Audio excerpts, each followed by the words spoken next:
শক্তিশালী একজন নবী ছিল। উনি মালাকুল মাউতকে বলেছিলেন, মালাকুল মাউত, আমার মৃত্যুর সামান্য কিছু আগে আমারে বইলো, আমার একটা কাজ আছে। মালাকুল মাউত মৃত্যুর কিছু সময় আগে এসে বলল, সুলাইমান, সময় শেষ, অল্প কিছু সময় বাকি, কি করবেন করেন।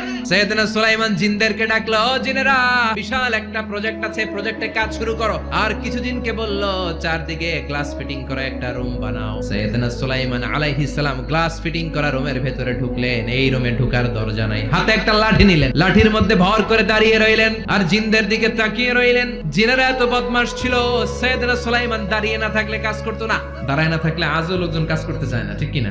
সুলাইমান আলাইহিস সালাম লাঠির মধ্যে ভর দিয়ে দাঁড়িয়ে রইলেন আর বললেন, কাজ করো। জিনেরাও কাজ শুরু করলো। ওদিকে মালাকুল মাউত এসে বলো, সুলাইমান, সময় তো শেষ। সুলাইমান বলে, সমস্যা নাই, রূহ কবজ করো। মালাকুল মাউত ওইভাবে লাঠিতে ভর দেওয়া অবস্থায়, দাঁড়ানো অবস্থায় সাইয়েদনা সুলাইমান আলাইহিস সালামের রূহ কবজ করে নিলেন। উনি এমন ভাবে দাঁড়িয়েছেন, রূহ চলে গেল, লাশ হয়ে দাঁড়িয়ে রইলেন। লাঠির মধ্যে দাঁড়িয়ে আছেন, জমিনের মধ্যে লুটিয়ে পড়ে নাই। সুবহানাল্লাহ। জিনেরা মনে করছে বস দাঁড়ায় আছে, কাজ করতেই হবে। করতে করতে পুরা প্রজেক্টের কাজ শেষ। ইন দ্য মিন টাইম ঝিঝি পোকা, উই পোকা সুলাইমান আলাইহিস সালাম লাঠির ভেতরে ঢুকে লাঠিও খেয়ে ফেলেছে। সাইয়েদনা সুলাইমান আলাইহিস সালাম ধপাস করে জমিনে পড়েছে। আর জিনেরা কয়, হায় হায়, খালি খালি কাম করছে এতদিন। সুবহানাল্লাহ কইবেন না?